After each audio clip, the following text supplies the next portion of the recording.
Guten Morgen zusammen. Heute ist es endlich soweit. Die Tour mit Enzo, meiner Lambretta G350, geht los. Alles ist gepackt. Wir haben super Wetter heute zum Fahren. 25, 26 Grad. Es ist trocken. Und ja, jetzt bin ich sehr gespannt, wie Enzo sich anstellt auf den nächsten paar tausend Kilometern. Ob man mit einer Lambretta G350 wirklich so eine lange Tour machen kann. Wo es genau hingeht, weiß ich noch nicht. Also auf jeden Fall Richtung Süden, Richtung Alpenregion. Ich mache das immer so. Ich mache das ein bisschen spontan. Also ich fahre einfach los. Und wenn ich dann nicht mehr kann oder mir der Rücken wehtut oder ich keine Lust mehr habe, dann suche ich mir irgendwo eine Unterkunft und bleib da. Und wenn es mir irgendwo gefällt, bleibe ich da auch mal ein paar Tage länger. Also es wird hoffentlich eine sehr entspannte Tour werden. Auch für mich natürlich immer eine Überraschung, wo es mich dann hintreibt, wo ich dann letztendlich ankomme. Von daher würde ich sagen, nicht lange reden. Ich fahre jetzt einfach mal los, Helm auf und ab geht's.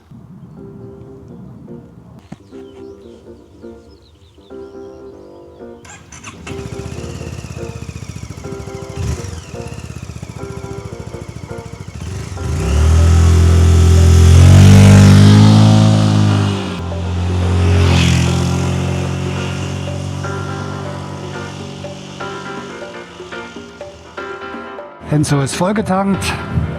Es ist schon richtig schön warm. Ich schätze mal, wir haben schon so 24 Grad. Heute soll es wieder über 30 werden. Also perfekte Wettervoraussetzungen für eine Tour. Vielleicht sogar ein bisschen zu heiß. Ich habe jetzt einfach mal in mein Navi, damit ich so eine grobe Zielrichtung habe, mal so Bayerischer Wald eingegeben als erstes Ziel. Aber so weit bis an die Alpenregion werde ich wahrscheinlich nicht kommen. Aber damit man zumindest weiß, wie man fährt. Ich werde auch die erste Strecke erstmal über Autobahn fahren, um erstmal ein bisschen aus Brandenburg rauszukommen. Also auf jeden Fall bis hinter Leipzig. Und dann später erst Landstraßen. Weil sonst kommt man gar nicht voran. Ja, und ein bisschen will ich ja auch testen, wie das mit der Lambretta auf der Autobahn ist, wie der Verbrauch ist, wie das Fahrverhalten ist. Von daher mache ich die ersten Kilometer erstmal Autobahn. Und heute ist Sonntag, da ist sowieso ein bisschen angenehmer auf der Autobahn, keine LKWs. Also von daher jetzt erstmal Bundesstraße aus Berlin raus und danach geht es dann auf die Autobahn und dann schauen wir mal, wie weit wir heute kommen.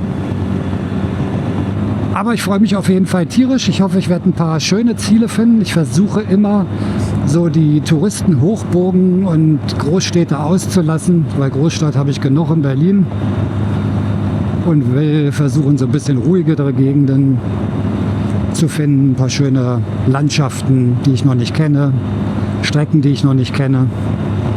Der letzte gemessene Verbrauch jetzt bei der Lambretta war 4,2, also es geht langsam immer weiter runter. Mit den Originalrollen wieder drin, das war eine gute Entscheidung. Und ja, mal sehen, wie weit wir jetzt kommen. Jetzt fahre ich natürlich Autobahn, da wird der Verbrauch ein bisschen höher sein. Aber wir lassen uns mal überraschen, wo der sich dann so am Ende der Tour so einpendelt. So, mal erster Zwischenstand von der Autobahn. Ich habe jetzt die ersten 160 Kilometer runter. Es ist ganz schön windig geworden jetzt. Ich merke das immer hier schön an dem Windschild. Das ist natürlich, wenn es am Lenker befestigt ist, ist es immer so ein bisschen wie ein Segel. Also wenn ihr euch sowas anbaut, bitte darauf achten, wenn es windig ist. Das kann ab und zu mal richtig am Lenker reißen. So, ich werde jetzt hier schon mal meinen ersten Tankstop machen. Ich bin jetzt auch 2 Stunden unterwegs. Da sollte man sowieso dem Rücken und dem Hintern mal eine Pause gönnen. So. Da wären wir.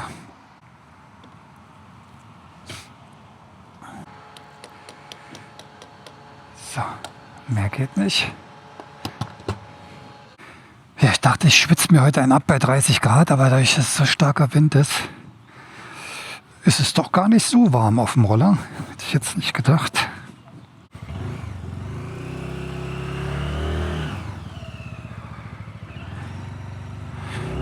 Na dann. Weiter geht's.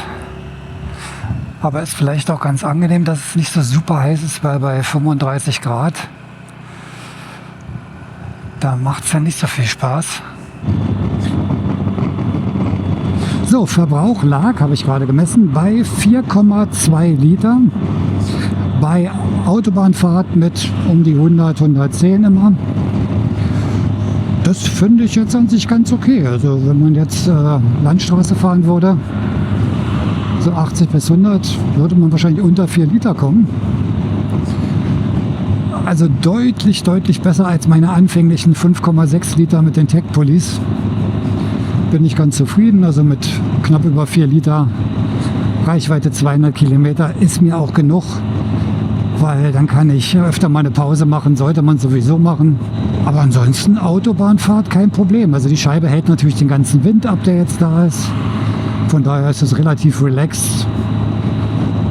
Und die Lambretta G350 zieht auch relativ unbeirrt so ihre Bahnen auf der Autobahn, hat einen guten Geradeauslauf.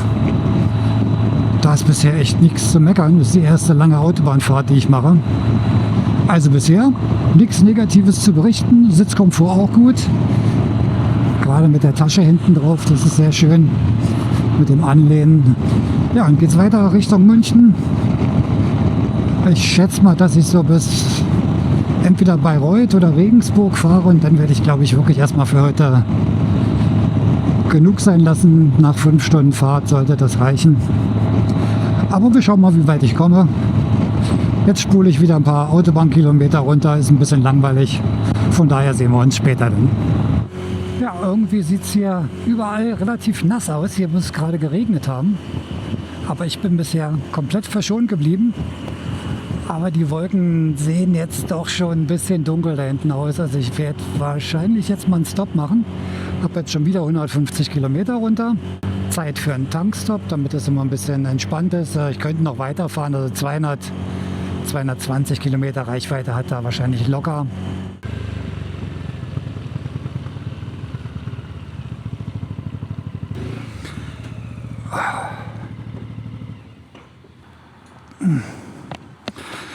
Jetzt merke ich es aber auch wieder ein bisschen im Hintern. Dringend Pause nötig. Fertig für die nächsten 150 Kilometer.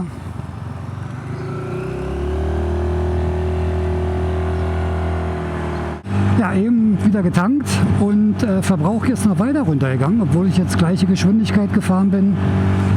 War ich jetzt bei 3,75. Also nochmal ein halber Liter weniger als vorher. Vielleicht weil ich ein bisschen im Windschatten gefahren bin von einem LKW vorhin, keine Ahnung.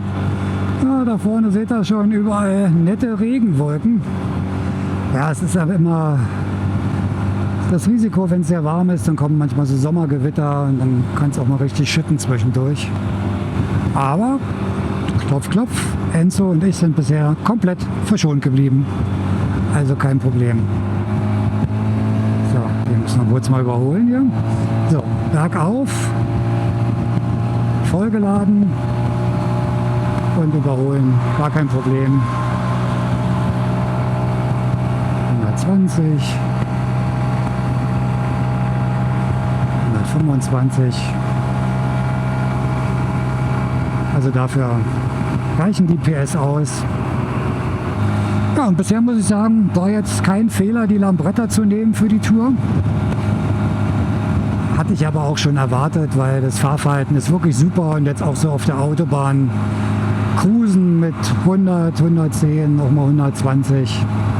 Ganz easy und liegt auch gut auf der Straße. Ein bisschen windempfindlich durch dieses fette Windschild hier vorne dran. Das könnte man definitiv noch verbessern, wenn man ohne Windschild fährt oder nur mit einem Cruiser-Windschild. Aber dafür bin ich halt ein bisschen mehr geschützt vor Wind und Wetter, wo man mit einem Roller mit 12 Zollrädern natürlich immer ein bisschen vorsichtiger sein muss, ist hier so bei nassen Fahrbahnen. Gerade wenn man durch Waldgebiete fährt und es hat geregnet, dann ist da schnell auch mal Dreck auf der Straße. Und die 12 Zollräder, gut, die sind natürlich jetzt nicht die besten, was Regenhaftung angeht. Ich glaube, die Reifen sind ganz gut. Hier sind ja die Pirelli Angels gut drauf. Die sollen ganz gut bei Nässe sein. Ich hatte vorher immer die Michelin City Grip 2 drauf. Die waren super im Regen. Aber die ja bisher auch keine Probleme mit der Haftung gehabt. Also sollten in Ordnung sein. So, hat jetzt doch richtig angefangen zu regnen. Also doch lieber Regenhosen anziehen. Ist mir sonst ein bisschen zu feucht.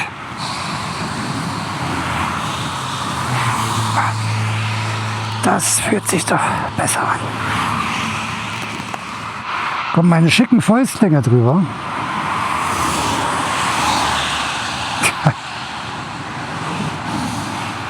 So. So. Auf geht's. Pfui.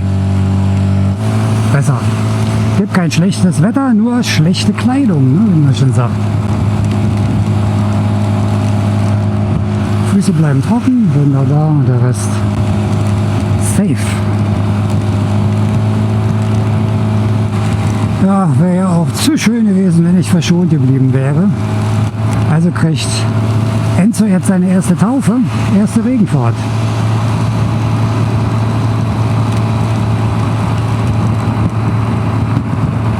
Naja, kriegen wir hin, noch 2 Stunden, dann sollte ich da sein. Bisschen Regen, auch nicht so schlimm.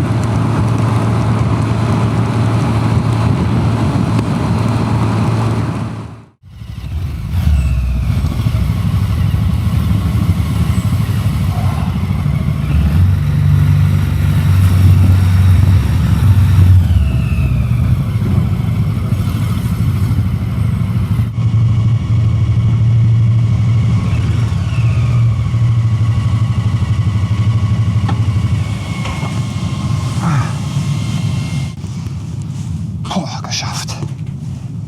Jetzt wird es aber schon schön warm. Also es soll ja die nächsten Tage tatsächlich 35 bis 39 Grad werden. Fröhliches Schwitzen. Gerade mit dem Ding hier, mit dieser Airbag-Weste, das ist schon schön warm.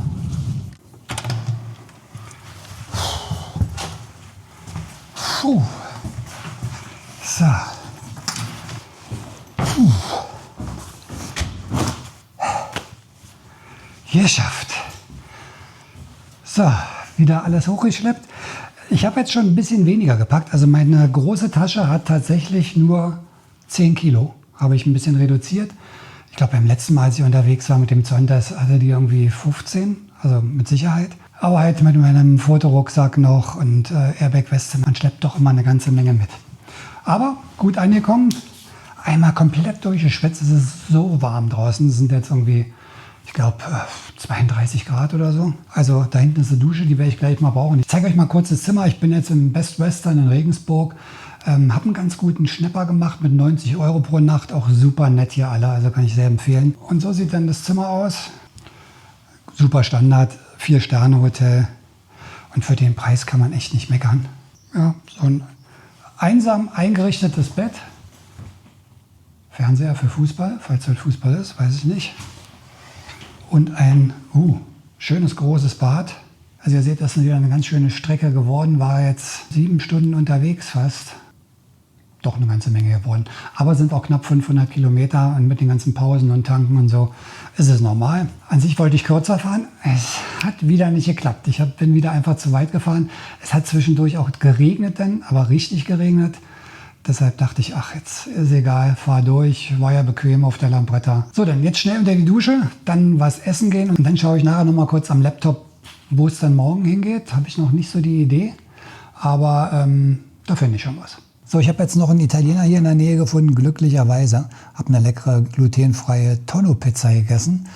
Bin jetzt richtig pappesatt und jetzt schaue ich mir noch am Rechner schnell die eventuelle Strecke für morgen an, dass ich zumindest weiß, in welche Richtung ich fahre.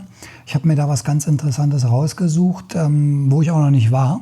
Und das gucken wir uns rasch mal an. Also wir sind heute gekommen von Berlin und jetzt bis runter nach Regensburg.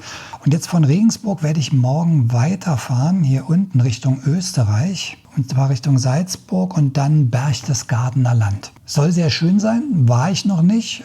Das würde ich mir wirklich gerne mal anschauen. Da gibt es, glaube ich, auch eine ganze Menge Sachen zum Anschauen. Hier den Königssee, Ramsau soll ganz schön sein. Ich suche mir dann in der Nähe von Berchtesgaden irgendwo eine Unterkunft. Und zwar für 2, 3 Nächte mal. Sodass ich dann, wenn ich ankomme, ein bisschen Ruhe habe und dann 2, 3 Ausflugstage habe und dann so ein bisschen die Gegend erkunde und danach geht es dann weiter. Ja, und das ist alles, was ich jetzt soweit vorbereitet habe. Den Rest mache ich dann morgen von der Fahrt aus. Also Hotel suchen und sowas geht ganz fix mit der App auf dem Handy. Da halte ich auf einem Parkplatz irgendwo an, trinke ein Fläschchen Wasser und suche mir eine schöne Unterkunft da, wo ich dann meine, wo ich hin möchte. Also morgen lasse ich es ein bisschen ruhiger angehen, nicht Autobahn, nicht Strecke machen, wird auch wieder warm morgen. Gut, so viel für heute. Erster Tag der Reise. Morgen früh geht's weiter. Ich hoffe, es hat euch gefallen. Wenn ja, gerne einen Daumen nach oben hinterlassen. Wir sehen uns dann morgen, wenn es weitergeht. Schlaft gut, gute Nacht. Bis dann und ciao.